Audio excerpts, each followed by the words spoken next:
अस्सलाम वालेकुम फ्रेंड्स। आज के इस लेक्चर के अंदर हम वेरिएबल्स और डाटा टाइप्स को देखेंगे। हम देखेंगे कि वेरिएबल्स और डाटा टाइप्स जावा के अंदर दूसरी लैंग्वेज से किस तरह डिफरेंट है। वेरिएबल किस तरह बनते हैं, वेरिएबल्स के किस तरह नाम रखे जाते हैं, उनका लाइफ टाइम क्या होता है और वेरिएबल्स की डाटा टाइप किस तरह की होती हैं। तो वेरिएबल्स किसी भी प्रोग्रामिंग लैंग्वेज के अंदर सबसे ज़्यादा इंपॉर्टेंट कॉन्सेप्ट है, क्योंकि प्रोग्रामिंग लैंग्वेज का जो बेसिक पर्पस है ना, वो ये है कि हम किसी ना किसी डाटा के ऊपर कोई ना कोई ऑपरेशंस परफॉर्म करवाएं। तो हमारे लिए ये बात इंपॉर्टेंट है कि हम डाटा को किसी ना किसी तरह अपने प्रोग्राम के अंदर लेकर आएँ, और जो ये फंक्शनैलिटी परफॉर्म करते हैं वो हमारे वेरिएबल परफॉर्म कर रहे होते हैं। वेरिएबल के अंदर हम डाटा को लेकर आते हैं, वहाँ पर टेम्परेरी होल्ड करते हैं, उसके बाद उसी डाटा के ऊपर जो वेरिएबल्स के अंदर रखा हुआ है उसी पर डिफरेंट ऑपरेशंस परफॉर्म कर रहे होते हैं। तो आइए देखते हैं कुछ पॉइंट्स के वेरिएबल्स क्या होते हैं, उनके नाम किस तरह रखे जाते हैं, और उसको फिर प्रैक्टिकली थोड़ा सा देखेंगे। फर्स्ट पॉइंट है, variables are named memory locations where we store our data. हर वेरिएबल का कोई ना कोई नाम होगा, क्योंकि अगर आप एक वेरिएबल को नाम ही नहीं देते तो फिर वो वेरिएबल किस तरह बनेगा। वेरिएबल एक बॉक्स की टाइप का होता है, और उस बॉक्स के अंदर आप कोई ना कोई वैल्यू रखते हैं। जो ये डाटा टाइप होती है ये वेरिएबल के साथ लिंक कर रही होती है, क्योंकि वेरिएबल बनाने से पहले आपको बताना पड़ता है कि आप इस वेरिएबल के अंदर कौन सी टाइप का डाटा रखेंगे। आप ये वेरिएबल किस टाइप का बना रहे हैं, इंटीजर के लिए बना रहे हैं, किसी कैरेक्टर के लिए बना रहे हैं, किसी फ्लोटिंग पॉइंट वैल्यू के लिए बना रहे हैं, तो ये आपको साथ मेंशन करना पड़ेगा। सेकेंड पॉइंट है, वैल्यूज ऑफ द वेरिएबल में change during execution time but it's name can not be change. आप प्रोग्राम को एग्जीक्यूट करते हैं तो हो सकता है कि आपके जो वेरिएबल है, आपका जो वो एक बॉक्स है जिसके अंदर आपने पर्टिकुलर डाटा रखा हुआ है, वो चेंज हो जाए, लेकिन कभी भी वेरिएबल का जो नाम आप खुद देंगे उसे, वो कभी भी चेंज नहीं होगा। और अगर वेरिएबल का नाम चेंज हो जाता है तो आप खुद देखें कि आपने प्रोग्राम के अंदर तो वेरिएबल को उसी नाम से ही एक्सेस कर रहे होंगे ना जो आपने नाम दिया है। और एग्जीक्यूशन टाइम पर अगर आपके वेरिएबल का नाम ही चेंज हो जाता है, तो फिर आपने अगर आगे कहीं वेरिएबल का नाम यूज़ किया हुआ है तो वो तो एक अननेम मेमोरी लोकेशन बन जाएगी, और उसके ऊपर तो पूरा प्रोग्राम ही ब्रेक कर जाएगा आपका। तो इसीलिए वेरिएबल का डाटा तो चेंज हो सकता है, डाटा के अंदर आप कुछ एडिशन करवा सकते हैं, बाद में डाटा को अपडेट कर सकते हैं, रिमूव कर सकते हैं, समहाउ कुछ भी कर सकते हैं, लेकिन वेरिएबल का नाम हमेशा कॉन्स्टेंट रहेगा। As program and data store in the variable also delete. जो वेरिएबल का लाइफ टाइम होता है ना, वो प्रोग्राम के लाइफ टाइम जितना ही होता है मैक्सिमम, इससे पहले भी वेरिएबल को हम डिस्ट्रॉय कर सकते हैं। तो हम अब इसको एक डायग्राम्स के साथ थोड़ा सा समझते हैं कि वेरिएबल्स किस तरह बनते हैं और ये सब कैसे हो रहा होता है।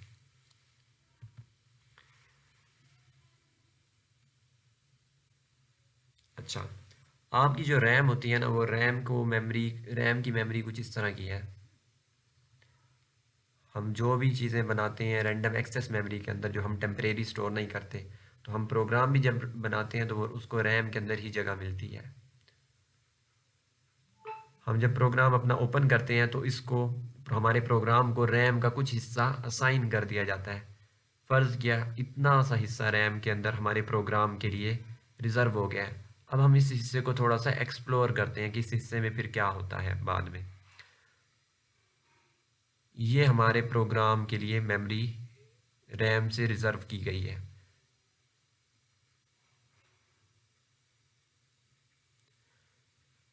अब आप अपने इस प्रोग्राम के अंदर जो वेरिएबल्स बना रहे होते हैं, उन वेरिएबल्स को जो मेमोरी एलोकेट की जाती है वो इसी प्रोग्राम की मेमोरी के अंदर से की जाती है। आपके प्रोग्राम में एक से ज़्यादा वेरिएबल्स हो सकते हैं, काफ़ी सारे वेरिएबल्स हो सकते हैं। हर वेरिएबल को जो मेमोरी एलोकेट की जाएगी वो इस प्रोग्राम की मेमोरी के अंदर की जाएगी।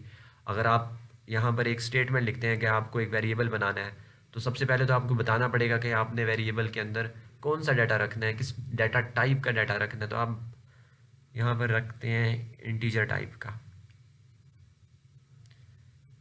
फिर आपके लिए ज़रूरी है कि क्योंकि वेरिएबल नेम्ड मेमोरी लोकेशन होते हैं, तो आप अपने वेरिएबल को कोई ना कोई नाम दें। आपने कहा इंट एक्स, तो क्या होगा, आपके इस प्रोग्राम के अंदर एक बॉक्स बनेगा जिसको एक्स नाम दे दिया जाएगा। ठीक है, एक्स नाम से ये बॉक्स आपका बन चुका है। अब इसके बाद अगर कोई आप स्टेटमेंट लिखते हैं कि आप यूज़र से लेते हैं वैल्यू, या आप खुद इसको यहाँ पर इनिशियलाइज करवा देते हैं कि आपका x इज़ इक्वल टू 5 है, तो इस स्टेटमेंट से आपके प्रोग्राम के इस जो हिस्सा है वेरिएबल का, इसके अंदर 5 रख दिया जाएगा। और अगर बाद में आप जाके इसको कभी अपडेट करते हैं तो वो अपडेट भी हो जाएगा। या यूज़र से वैल्यू लेते हैं तो यूज़र से वैल्यू भी मिल जाएगी उस वेरिएबल को। तो बेसिकली आप इसको समझें कि आपकी रैम के अंदर आपके प्रोग्राम फाइल जो बनाते हैं उसको जगह मिलती है, और आपकी जो प्रोग्राम फाइल की जो टोटल जो उसको मेमोरी मिली हुई है उसके अंदर वेरिएबल्स को जगह मिल रही होती है। तो जब हमारा प्रोग्राम यानी कि जब हमारी ये फ़ाइल ही एंड कर जाएगी, ये पूरी जो आपको आउटर ये वाली फ़ाइल देख रहे हैं, इसको जब हम क्लोज़ कर देंगे तो वेरिएबल्स का एग्जिस्ट करने का तो सवाल ही नहीं पैदा होता ना, क्योंकि वेरिएबल भी तो इसी प्रोग्राम फाइल के अंदर बने हैं।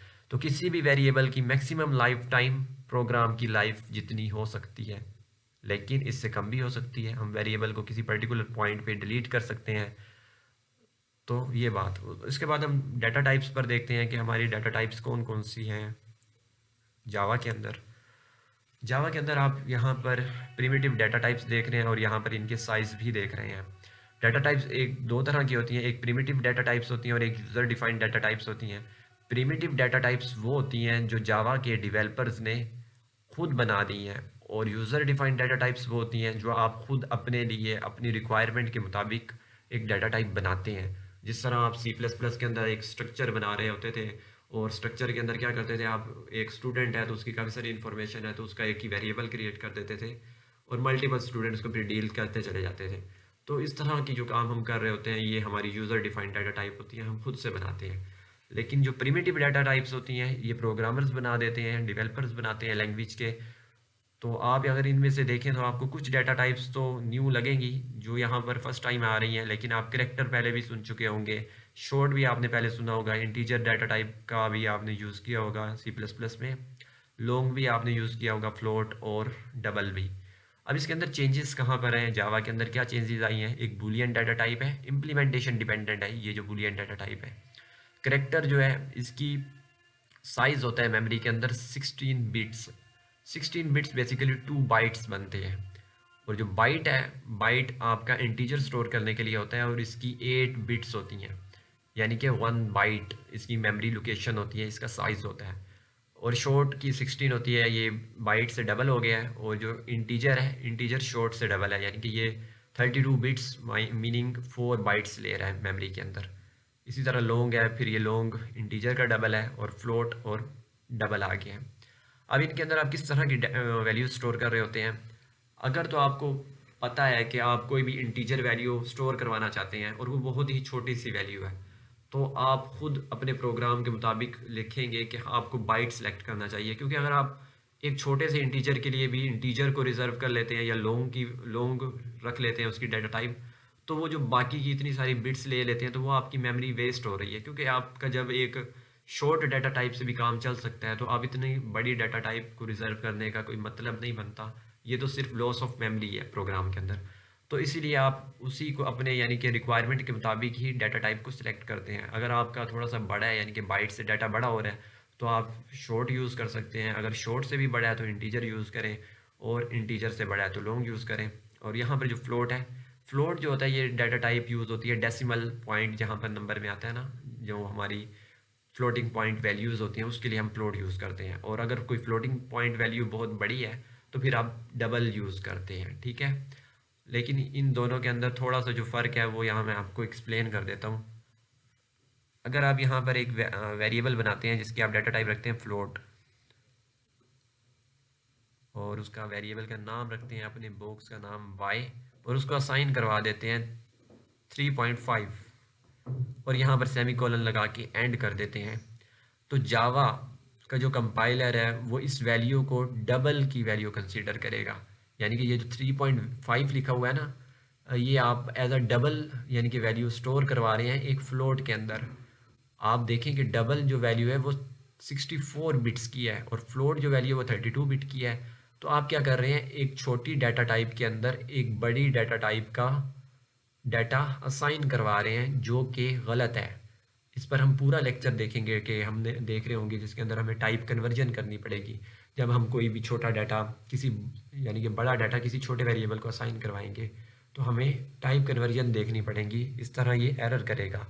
तो जावा के अंदर हमें यहाँ पर इस वैल्यू के साथ जो 3.5 है हमें बताना पड़ेगा कि ये फ्लोटिंग पॉइंट वैल्यू है, ये डबल की वैल्यू नहीं है। उसके लिए हम इसी वैल्यू के फ़ौरन बाद यहाँ पर f का जो है सुफिक्स यूज़ करेंगे, इसको सुफिक्स बोलते हैं। यहाँ पर एफ़ लगा देंगे तो ये F as a character treat नहीं होगा, ना ही तो इस एफ़ पे कोई एरर आएगा। आपका कंपाइलर समझ जाएगा कि ये जो एफ़ है इसका मतलब है कि ये आपकी फ्लोटिंग पॉइंट वैल्यू है। और अगर आप एफ़ नहीं लगाएंगे तो फिर आपकी ये वैल्यू जो है as a double value treat होगी और फ्लोट को ये असाइनमेंट जो है ये एरर वाली हो जाएगी।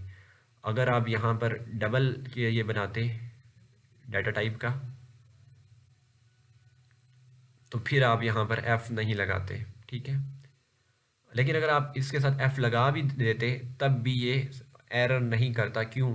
क्योंकि आप एक छोटा डाटा एक बड़े वेरिएबल के अंदर रख रहे हैं, तो ये आपको अलाउ किया जाता है इस लैंग्वेज के अंदर। आप बड़े डाटे को छोटे वेरिएबल के अंदर नहीं रख सकते, लेकिन छोटा डाटा आप बड़े वेरिएबल के अंदर रख सकते हैं। इसको यूँ समझे, आप एक छोटी चीज़ बड़े बॉक्स के अंदर तो रख सकते हैं, वो उसके अंदर पूरी आ सकती है, लेकिन एक बड़ी चीज़ एक छोटे बॉक्स के अंदर पूरी नहीं आ सकती। तो आई होप कि आपको वेरिएबल्स और डाटा टाइप का कॉन्सेप्ट क्लियर हो गया होगा। इसको अगर आप मज़ीद देखें कि हम वेरिएबल्स को किस तरह डाटा टाइप के थ्रू बनाते हैं, तो मैं आपको ऑलरेडी बता चुका हूँ, लेकिन एक दफ़ा हम फिर देख लेते हैं।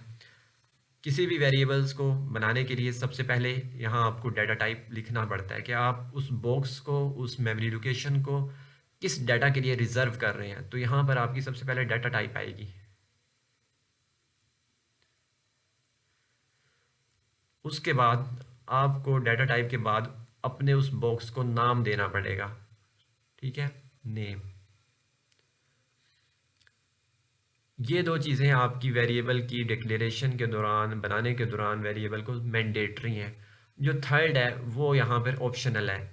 वो ये कि आप अपने वेरिएबल को बनाते समय ही वैल्यू असाइन कर दें, इनिशियलाइज करवा दें वैल्यू को, किसी भी वैल्यू के साथ अपने वेरिएबल को उस बॉक्स के अंदर वैल्यू डाल दें। अगर आप नहीं डालते, आपने बाद में यूज़र से लेनी है तो आप यूज़र से भी ले सकते हैं। अगर मैंने ये वाला जो वेरिएबल आप इसको देखें तो मैंने इसी रूल के मुताबिक ही बनाया था। सबसे पहला अपने डाटा टाइप को लिखा, दूसरे नंबर पे मैंने अपने वेरिएबल को एक नाम दिया और तीसरे नंबर पे मैंने एक वैल्यू असाइन करवा दी। किसी भी वेरिएबल को नाम जब आप असाइन करते हैं तो उसके लिए ज़रूरी है कि आप कोई भी keyword as a name of variable use ना करें, क्योंकि वो एज अ एरर ट्रेड होगा। तो आज का लेक्चर यहीं पे एंड करते हैं। अगले लेक्चर के अंदर हम क्लासेस पर बात करेंगे। Thanks for watching. अल्लाह हाफिज़।